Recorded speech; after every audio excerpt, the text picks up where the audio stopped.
Assalamualaikum warahmatullahi wabarakatuh. Selamat pagi anak-anak salih-salihah semuanya. Apa kabarnya? Ustazah harapkan kalian dalam keadaan sehat dan selalu dalam lindungan Allah Subhanahu wa Ta'ala. Anak-anak, hari ini kita masih belajar tema yang kedua, selalu berhemat energi. Dan kita masuk subtema yang ketiga, energi alternatif. Sudah siap belajar semuanya anak-anak? Oke, sekarang kita siapkan alat tulis masing-masing ya. Anak-anakku semuanya, hari ini kita akan belajar macam-macam energi alternatif serta bagaimana membuat poster. Kalian masih ingat? Pada pembelajaran sebelumnya kita sudah belajar bermacam-macam sumber energi. Sumber energi secara umum dibedakan menjadi dua, yaitu energi yang dapat diperbarui atau sumber energi terbarukan dan sumber energi yang tak dapat diperbarui atau sumber energi yang tak terbarukan. Nah, anak-anak, dalam kehidupan sehari-hari, sumber energi yang tak terbarukan biasanya berasal dari minyak bumi atau bahan bakar fosil. Sayangnya, jumlah energi minyak bumi atau bahan bakar fosil ini sangat terbatas. Jika digunakan terus-menerus, bisa jadi keberadaan minyak bumi dan bahan bakar fosil ini akan habis. Nah, untuk itu diperlukan sebuah solusi bagaimana menggantikan keberadaan minyak bumi dengan energi yang lain yang jumlahnya tidak bisa habis. Nah, sumber energi untuk menggantikan minyak bumi ini biasa disebut dengan sumber energi alternatif. Sumber energi alternatif yang bisa kita jumpai dalam kehidupan sehari-hari antara lain air, angin, matahari, dan panas bumi. Apa kelebihan sumber energi alternatif dibandingkan dengan energi dari minyak bumi? Yang pertama, selalu tersedia di alam dan tidak akan pernah habis. Kemudian yang kedua, ramah lingkungan karena tidak menimbulkan polusi. Serta yang ketiga, biayanya lebih murah dibandingkan dengan bahan bakar yang berasal dari minyak bumi. Selain berasal dari matahari, air, angin, dan panas bumi, energi alternatif juga bisa berasal dari tumbuhan. Nah, sumber energi alternatif yang berasal dari tumbuhan biasa disebut dengan biofuel. Ada juga yang menyebutnya biomasa, atau disebut juga dengan bahan bakar nabati.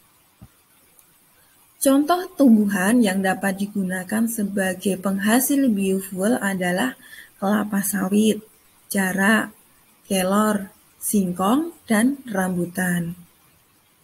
Biofuel ini dibagi menjadi 4. Yang pertama adalah biodiesel. Biodiesel biasanya digunakan sebagai pengganti solar. Kemudian yang kedua, bioetanol. Bioetanol adalah pengganti premium atau pertamax atau biasa kita menyebutnya bensin. Kemudian yang ketiga adalah biogas sebagai pengganti gas bumi. Anak-anak semua, Allah Subhanahu wa Ta'ala telah memberikan hak kepada manusia untuk menggunakan segala sumber daya yang ada di bumi. Termasuk salah satunya adalah hak untuk menggunakan sumber energi. Pada pelaksanaannya, ketika kita melaksanakan hak, harus seimbang dengan kewajiban.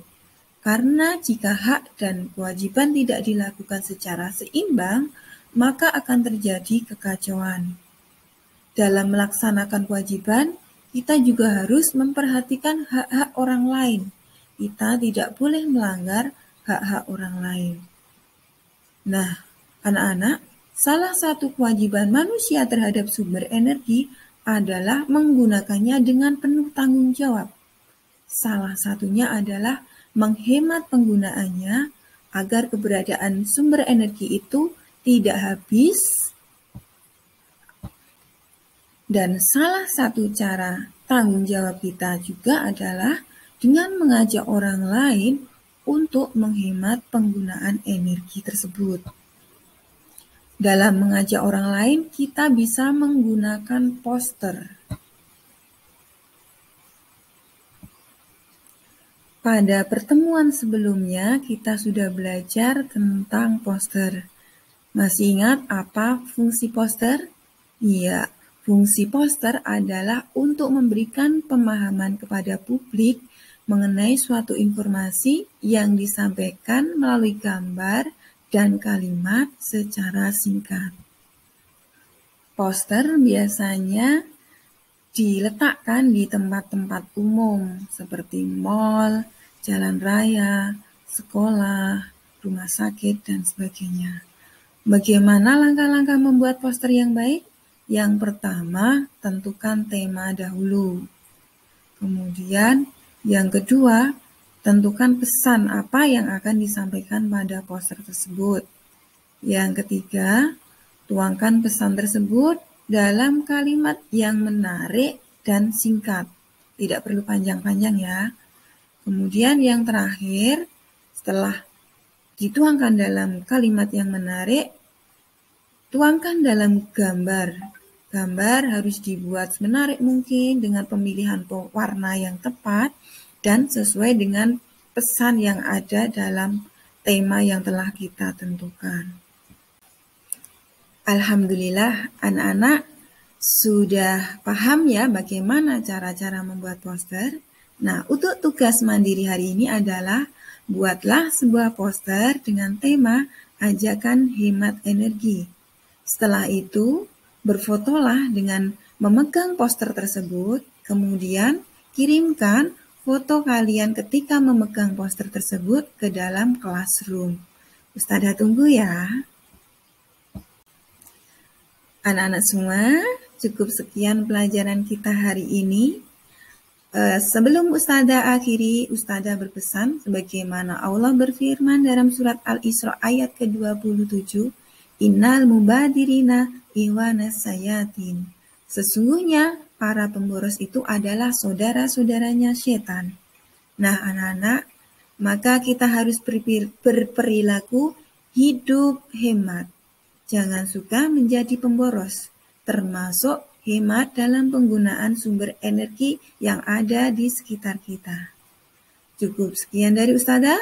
Mohon maaf atas kesalahannya. Assalamualaikum warahmatullahi wabarakatuh.